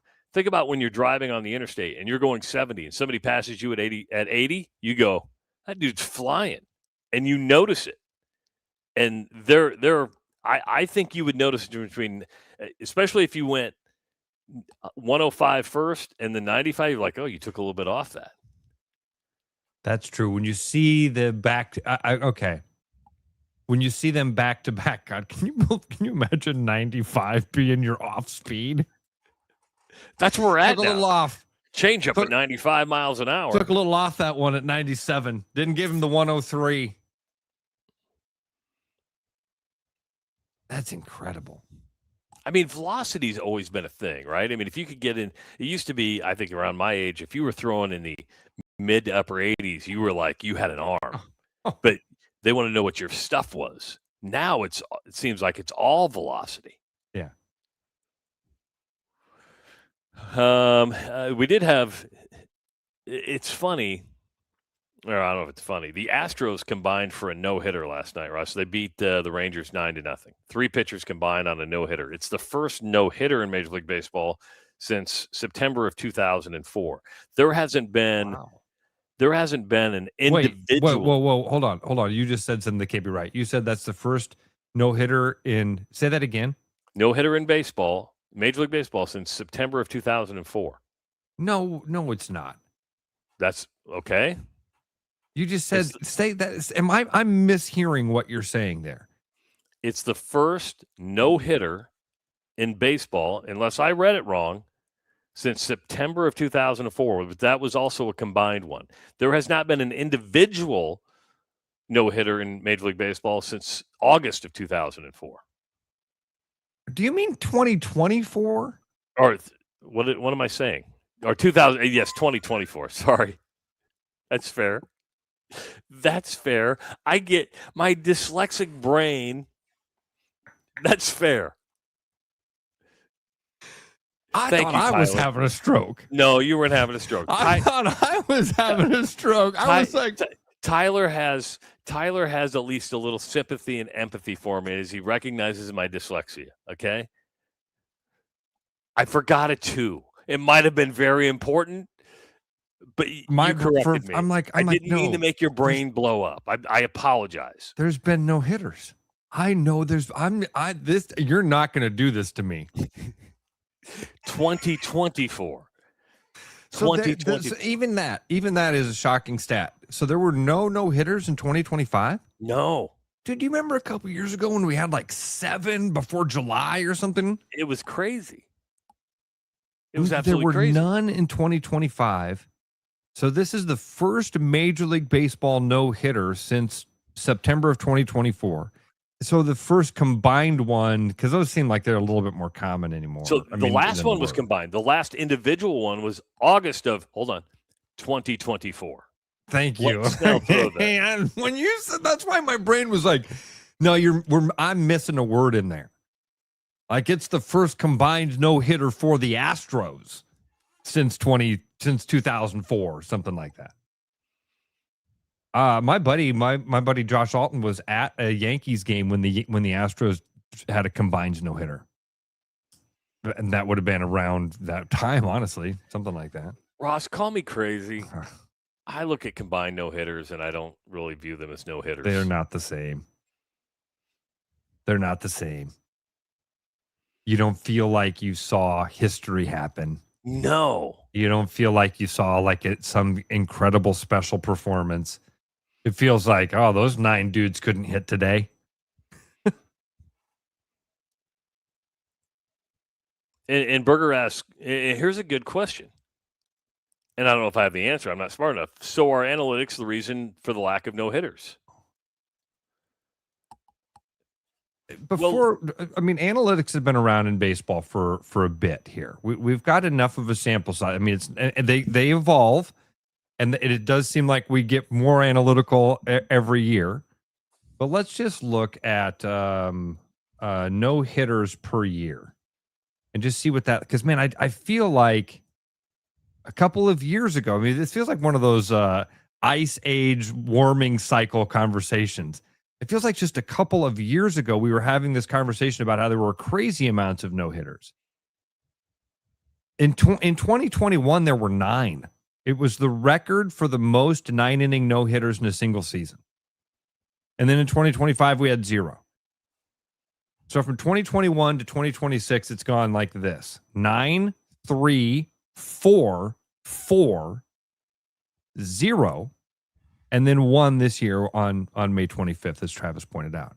And last year, the first season without a no-hitter since 2005. So I don't think so. I think that I think last year was one of those years that's kind of an anomaly. I think that it'll turn around. Maybe we'll see a couple more. It's funny how these things happen in cycles. We might see another no-hitter in the next 2 weeks. But here's the deal. I think the day of individual no-hitters are going to be few and farther between. You're going to see a lot more combined no-hitters. Yeah, yes, I would agree with that, Travis. Now, in 2024, 3 of the 4 no-hitters were single efforts. Ronel Blanco, Dylan Cease, and Blake Snell. And then the Cubs had a combined no-hit effort in 2024. I don't remember that.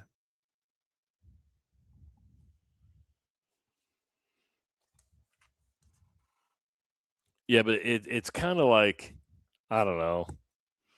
You see the combine, you're like, yeah, I don't need the ESPN alert, no-hitter alert. It's like, yeah, they've combined 3 pitchers for a no-hitter. Yeah, it doesn't. Not the same. Doesn't do it. Yep. 515-517-2303. Hey, do you need new floors? Iowa Floor Covering in Bondurant has you covered with carpet, hardwood, tile, luxury vinyl, and more, plus expert sales and installation you can trust. That's Iowa Floor Covering. Good people, great floors. Visit iowafloorcovering.com. It is the Rush Radio Show, powered by Willis Automotive. Game on, keep your edge with Body Armor Sports Drink. Bold flavors, electrolytes, and hydration that goes the distance. Grab Body Armor before the grind, during the game, and after the win. Body Armor Sports Drink. Hydration that's real and better for you. Pick up Body Armor Sports Drink on your next grocery store run or convenience store trip. With the Iowa Lottery's new Millionaire for Life game, you could win $1 million a year for life. That could make you a My Dream Job is no job, you know. Front row tickets to every show, you know.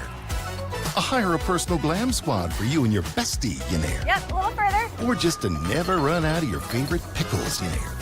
With Millionaire for Life from the Iowa Lottery, And these. you can change your life for life.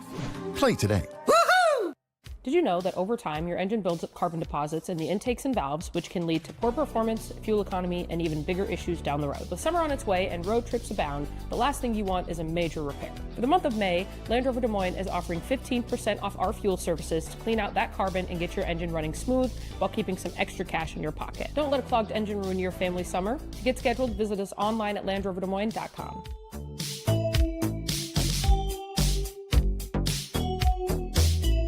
Fresh, wild walleyes. This summer, point your compass north to Ballard's Resort on Lake of the Woods. Ballard's Lake of the Woods long-standing family resort offers a pole-in-hand guided fishing experience along with all-inclusive packages that include lodging and meals. Chase 10-pound trophies with the walleye capital of the world's most established fleet. Your adventure for fresh, wild walleyes awaits at Ballard's Resort. Set the hook at ballardsresort.com. Hi, it's Noel. At Fiscus Jewelers, we're honored by the fact that our customers continue to come back on purpose, and that trust means everything to us. For years, we've been privileged to be a part of life's most meaningful moments, and we never take that responsibility lightly. We proudly offer the largest inventory in Ankeny, cutting-edge custom designs, including free CAD drawings, and a team that takes the time to get it right. Thank you for choosing us year after year. Fiscus Jewelers, your jeweler for life. Hi, I'm Tom, owner at Central City Liquors. Our customers love us because we offer a large selection at an affordable price. And to keep costs low for you, we don't splurge on fancy promotions and expensive equipment. This commercial is being shot on a phone taped to a stick. Anyway, we are proud to announce our new rewards program that allows customers to save more the more they buy. Whoop. So don't spend more to pay for fancy commercials. Save at Central City, where we know what's important. I told you we should have used duct tape. Did you know that over time, your engine builds up carbon deposits in the intakes and valves, which can lead to poor performance, fuel economy, and even bigger issues down the road? With summer on its way and road trips around, the last thing you want is a major repair. For the month of May, Willis Volvo Cars is offering 15% off fuel services to clean out that carbon and get your engine running smooth while keeping some extra cash in your pocket. Don't let a clogged engine ruin your family's summer. Give us a call or schedule online at willisvolvocars.com.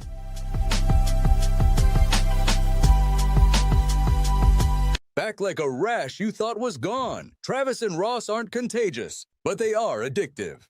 It's the Rush Radio Show, powered by Willis Automotive.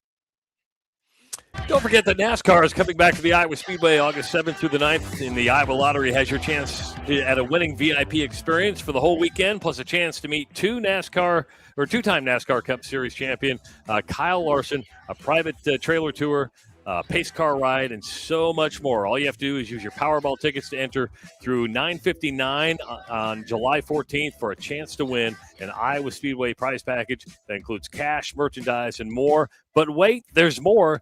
Keep on entering through that 9:59 on August 11th for a chance to win $10,000 cash and become a semifinalist in a national promotion, NASCAR Powerball. The Chase. All from the Iowa Lottery. So check it out. I feel sorry for our buddy Mitch Widmeyer.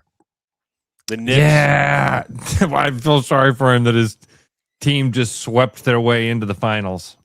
Mitch was on with us last week, of course. During the finals, he'll give us some more Knicks updates because we're on the Knicks bandwagon. But the Knicks won 130-93 last night. The Cavs pulled their starters with 8 minutes to go, Ross. It was just like they threw the white flag up so early that they pulled their starters with 8 minutes to go. If you're a Cleveland fan and you're watching that, you're like, you just quit.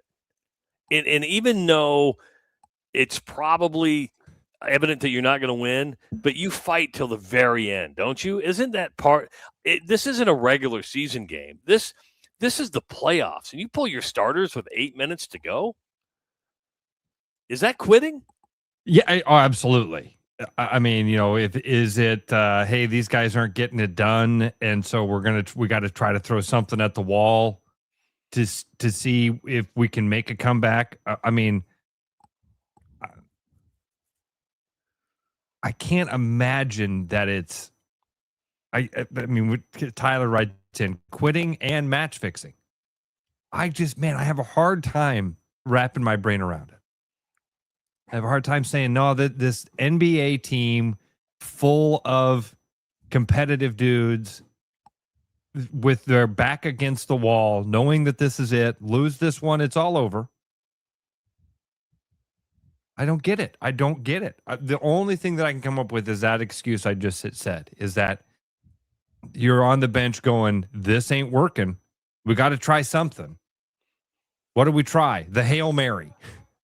Throw guys on the court. And the reason we feel sorry for Mitch, he was scheduled to go to New York for Game 5 of the playoffs. And he talks about how it's hard to just get time away from his care duties with Hannah. And hopefully he'll get an opportunity to go to one of the finals games, right? I mean, crossing our fingers that he gets to go to New York for one of the finals games. I hope so anyway. By the way, the Knicks can't make something happen. Yes, they can make something happen. The NBA can't make something happen. That's a good point. He needs to line up care. I mean, they make a lot of money. They can help him out. I'm sure they'll. I hope it happens. That would be amazing. So the Knicks have won 11 straight postseason games. Pretty impressive. Ross, the point differential in that 11-game win streak, 262 points. 262 points. In 11 games? In 11 games. That's really impressive. Yes. 262 divided by 11. That's I mean, 23 points per game. Yeah. 23, almost 24 points a game. And if they had any, well, yeah, there have been close games. There was an overtime win over there in game one against Cleveland, right? Yeah. But man, like remembering back on them, not many of them have been close. No. Wow. They had a close series with Atlanta. They blew out Philadelphia. Or was the overtime game was Philadelphia, wasn't it? When that game won with Philadelphia? It doesn't matter. I thought that, it doesn't matter. But I did think that it was game one against Cleveland, that they were down big in the third quarter. They were down like 22. Was even in the fourth quarter they were down 22, and they came back and won. And either way, what an impressive stat that is, averaging those 11 wins by 23. Now they get the whole week off. They don't play again until June 3rd. That's when the NBA finals start, because Oklahoma City and San Antonio are still going. I think that series is tied at 2 games each. But hopefully Mitch will be able to go to New York City and watch one of the finals games. We talked a little bit about college softball earlier. The College World Series starts this week for the softball. The road to Omaha is now complete, or not complete. The NCAA tournament is set. UCLA is your number 1 seed in the NCAA tournament. The Bruins have been tough all year long. Only 4 Big Ten teams make the tournament. You have UCLA, you have Nebraska, and you have Oregon. All 3 of those will host regionals. USC is the other team in. The SEC got 12 teams in, Ross. The ACC, 9 teams. The Big 12, 6 teams. The Sun Belt with 5 teams. Big 10 with 4 teams. Conference USA with 3 teams. And the Big West with 2 teams. So that tournament is set. You'll have regionals this weekend, super regionals the following weekend, and then the College World Series, I think, starts June 12th in Omaha. But that tournament now set. I like college baseball, so it'll be fun to watch this. But you look at college basketball, which you had Penn State win college wrestling, you had UCLA win women's basketball. You had Michigan win men's basketball. There's a good chance the Big Ten could win the softball, with Nebraska's the number 1 team in the country. UCLA is also up there. You have UCLA, the number 1 team in the country in baseball. The Big Ten could have a pretty darn good year if they can finish this off. And talk about dominance, right? I mean, this is the power of money. This is the power of money. Okay. I think you're right. It's the power of money. I take no. I'm not a guy that takes any sort of pride in a conference doing this. well. No. I don't hear this, and there's no part of my Iowa loyalty that goes, all right. There's a part of my Iowa loyalty that goes, why not us? That's fair. Damn it. Everybody else in the Big Ten's winning national titles. Why not us? There's a part of me that does that, right? Why do you? I mean, I understand because it doesn't matter to me. This thing, I've never understood it. I've never had it in me that I'm going to root against Michigan all year long. Hate Michigan, rah, bro. Minnesota, rah. Nebraska, I hate Nebraska. But then all of a sudden they get outside of my conference, and now all of a sudden I want them to beat the other guys because now they're my guys. I don't get it. I've never gotten it. The money thing I understand. The money thing, the more they win, the more comes back to the conference, and then that gets divided up. But like, to look at the sports landscape right now and see UCLA winning, and as a Hawkeye fan who's nearly 50 years old, to see that and go, yay, us. I can't do it. I can't do it. UCLA was them from the time I was 6 years old. You're talking about the Rose Bowl. Them. I'm talking about everything. It's freaking UCLA. And now all of a sudden, because of some other big conference alignment, some corporate brand deal, I now am supposed to sit around in Des Moines, Iowa and go Bruins. What?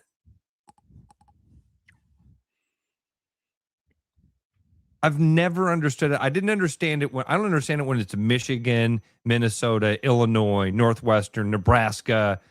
I don't know. I've never understood it then. I certainly don't understand it now when it's UCLA. And I feel like it should be more obvious to everybody else that you never should have done it with the other guys. Like, didn't that feel weird to just say that? Man, look at how great the Big Ten is doing. UCLA. No, I'd probably take more pride in the conference than you do.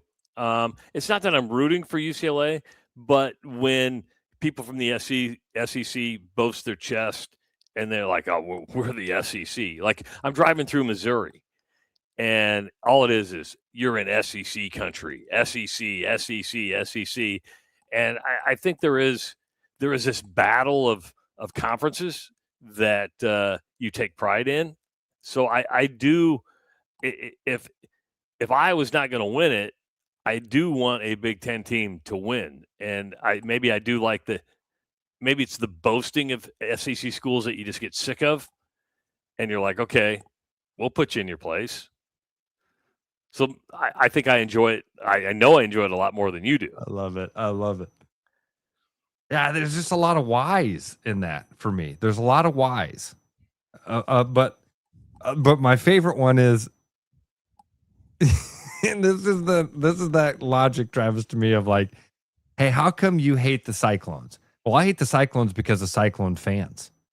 They're mean. And so I'm mean to Cyclone fans because I don't like them.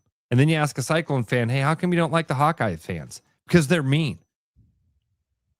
So I'm mean to Hawkeye fans because they're mean to me. What I hear you saying is, and I don't want to, but I don't like the SEC because they boast about how great they are. So but we boast, but I'll boast. So now I'm going to boast about how great we are. When the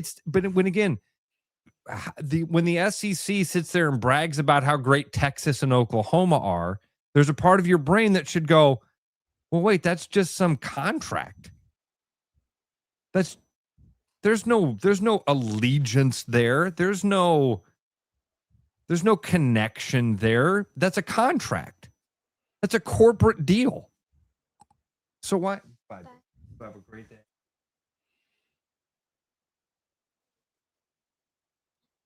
Oh, she showed her nails to the camera. Yeah. She's fancy. She's a fancy gal for field day today. It just how do we not see through all this stuff where you see Texas and Oklahoma are now SEC proud and all whatever. Just last year, you guys were one true champion. But doesn't it take place everywhere? I mean, don't we see it? I'm sure it happens with the AFC and the NFC. I'm sure it happens with the National League and the American League, where people, if your team doesn't get to the World Series, I don't know if you hear it as much, but I would guess there's teams that say, well, I mean, Yankees aren't going to win it this year, but I'm an American League guy. But I'm an American League guy. Yeah, I think that probably is true. I think every conference, I think people do this. You want to have something to root for. You want to be a part of a team. You want to be a part of a gang of some type, some sort of group. We desperately want to be a part of some group. I need something to hold on to. I'm a Cancer. I'm a Gemini. I'm a Big Ten guy. What I like that, but I'd like to have deeper conversations about like, well, what does that mean? That means that whoever wears that moniker of Big Ten, you are a fan of. So next year, if nine of these teams were to leave, and what about what if you were a Big 12 guy? What if you were a Pac-12 guy? What does that mean? What if you're a UCLA fan and you were a Pac-12 guy, but now you're a Big 10 guy, and so then you had to go from rooting for Oregon State to rooting for Maryland? But where's my allegiances lie? What does any of it mean? Well, if you're those California schools, you're rooting for Maryland because you're like, we need as much money as we can get. So you just keep on winning so we get more money. Why do we get excited about UCLA? Because Travis, even as fans, if I were to truly ask you, hey, tell me why it's important that the Big Ten wins these championships. Now, you have a deeper answer. You truly do. Because your answer was, there's a pride thing that's happening. There's this pride fight that's happening between the Big Ten and the SEC. But the real answer is, well, we make more money. And if we make more money, then we can win more. And if we win more, we can make more money.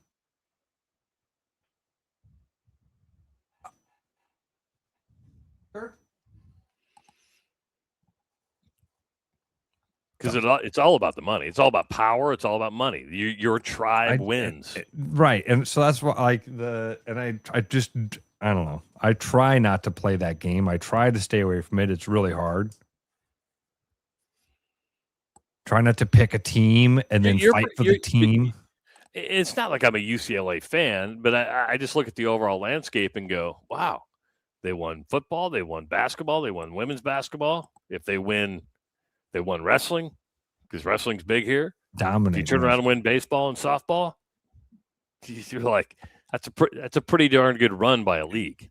Well, it's funny because, Travis, I've seen this. We all know this. Football drives so many of our conversations around sports, but I've seen this conversation happening around college football where people, the guys that have been chronic bootlickers for the SEC are looking around going, hey, what's wrong?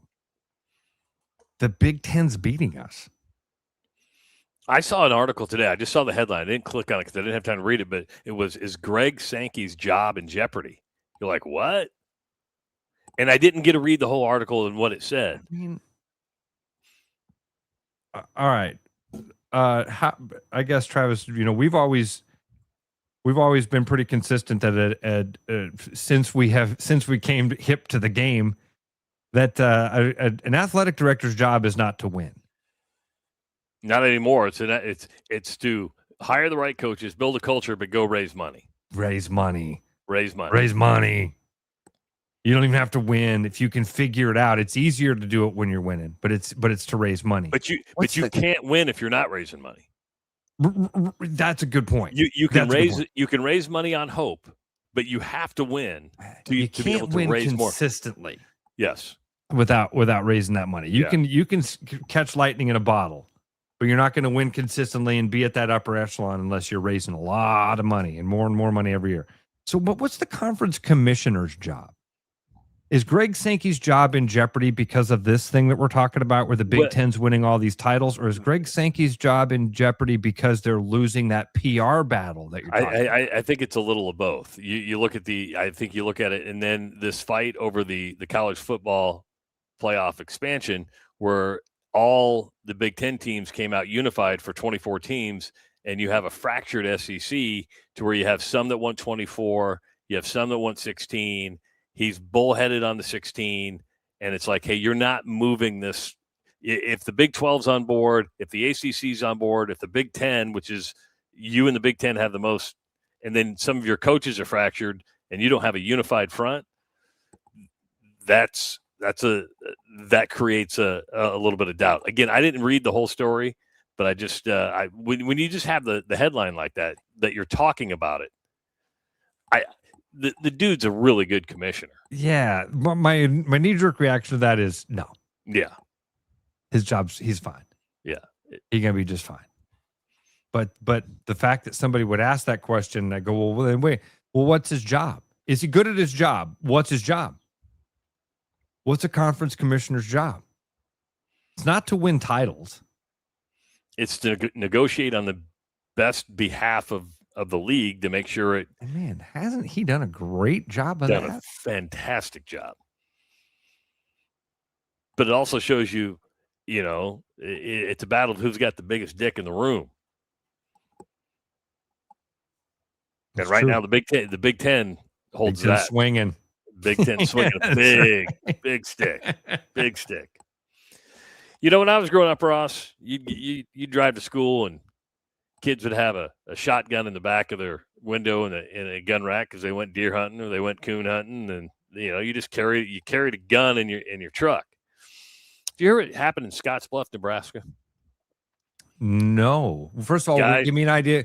Give me an idea. Where is Scottsbluff? Is it in Omaha? Is over by, no. It's Okay, over okay. on close to the Wyoming border. Okay. All right. Guy stops at a gas station to get some gas. Gets out of the truck, lets his dog run around the back seat of the pickup. Well, there's a loaded shotgun there. Dog stepped on the trigger, which had a live round in a shotgun, went through the passenger side door. I shouldn't laugh. And hit a woman who was at a stoplight close by. Got sprayed. Boom. Right in the shoulder. She took a pellet? Took a pellet. She's like, ow! They took her to the hospital. She's not life-threatening at all. But the dog, who has a gun just laying, I get the gun rack. I do. I mean, I saw the gun racks growing up. It didn't faze me at all. You just put the gun in and but who lays a shotgun on the back seat of a thing with a live round in it ready to go? I do have a guess. It was just laying out. It wasn't in like a soft case or something like that. And the dog didn't go that happened deep. They just said it was laying in the back. The dog was running around, hit the trigger, and poof. It's not funny. It's not funny, but the chance. Can you imagine that woman? You're just sitting at a stoplight, minding your own business. I'm assuming it came green through a window too. Yeah. Ow! What the? What just hit me? Ow! Somebody put a cigarette out on my shoulder. Ow!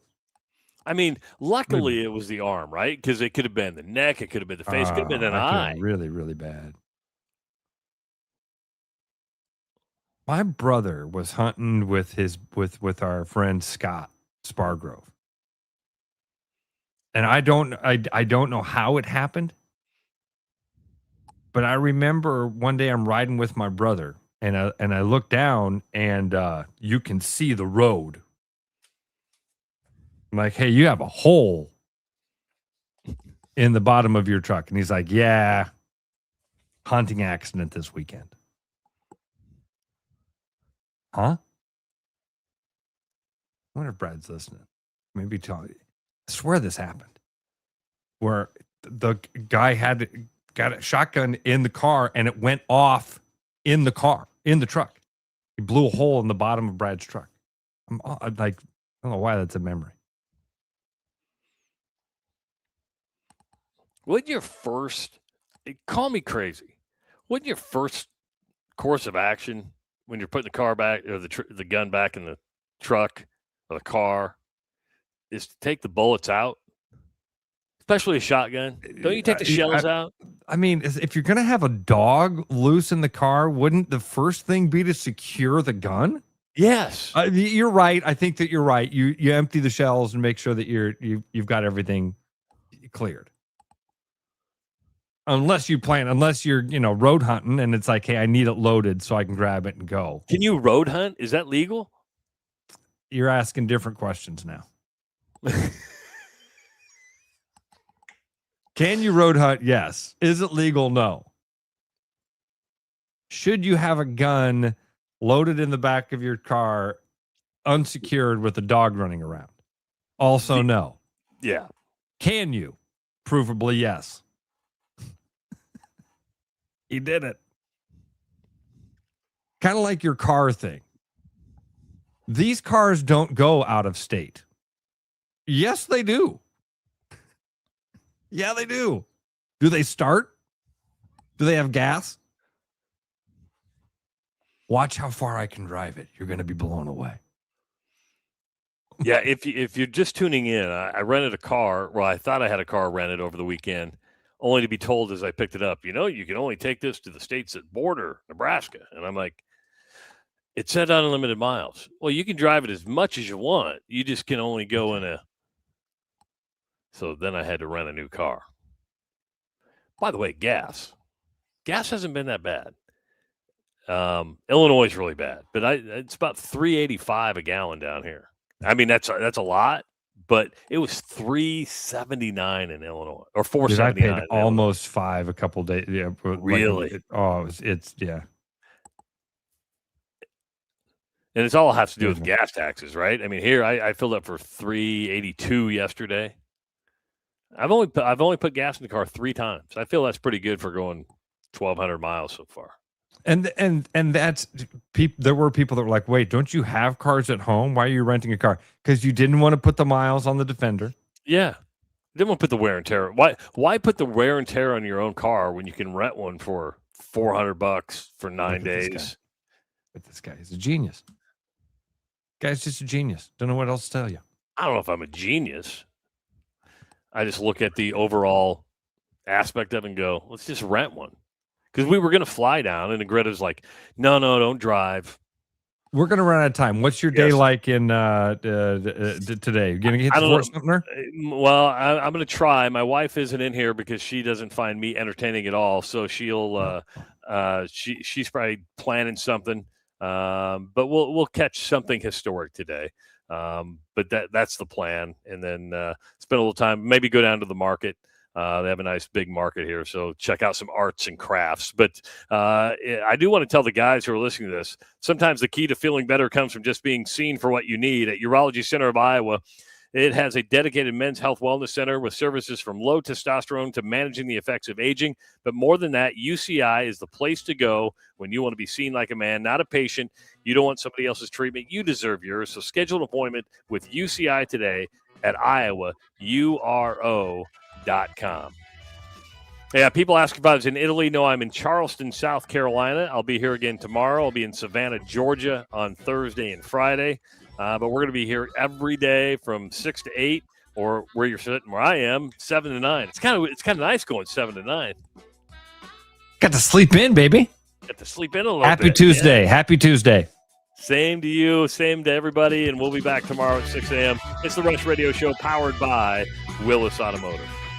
Start spreading the news, 'cause it's time to buy booze, and there's only one place to be. You can see all your friends, the good times never end, unless you're just loitering. It's Central City, we can make your dreams come true. No guarantee your dreams will come true. Central City, all this booze is waiting for you. Look at all this booze. Hi, Noel from Fiskus Jewelers. Thinking about popping the question? Take their breath away with a diamond you can trust. Rare and forever natural diamonds. Thoughtfully selected and pre-screened using advanced technology. If you don't see exactly what you're looking for, we'll custom design it together. Our experienced team is here to help you create something truly meaningful. And let's not forget about the guys. We proudly offer the largest selection of men's wedding bands around. Fiskus Jewelers, your jeweler for life. The April showers have come and gone, and our field is lush with a fresh bouquet of Cadillac CT5 sedans. No one except Cadillac is making sedans like this, 360 horsepower, all-wheel drive, and that classic Cadillac presence. Low APR up to 84 months and a large inventory means we have the CT5 you're looking for this spring. And for even more savings, we have a whole fleet of retired service loaners ready for your driveway. Stop in and see us or visit us online at williscadillac.com.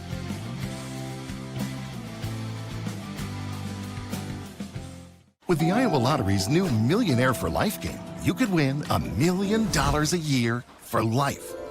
That could make you a My Dream Job is No Job millionaire. A front row tickets to every show millionaire. A hire a personal glam squad for you and your bestie millionaire. Yep, a little further. Or just to never run out of your favorite pickles millionaire. With Millionaire for Life from the Iowa Lottery, And these. you can change your life for life. Play today. Your edge with Body Armor Sports Drink. Bold flavors, electrolytes, and hydration that goes the distance. Grab Body Armor before the grind, during the game, and after the win. Body Armor Sports Drink. Hydration that's real and better for you. Pick up Body Armor Sports Drink on your next grocery store run or convenience store trip. Back to the rush. Strong opinions, weak filters, and just enough sense to stay on the air. It's the Rush Radio Show, powered by Willis Automotive.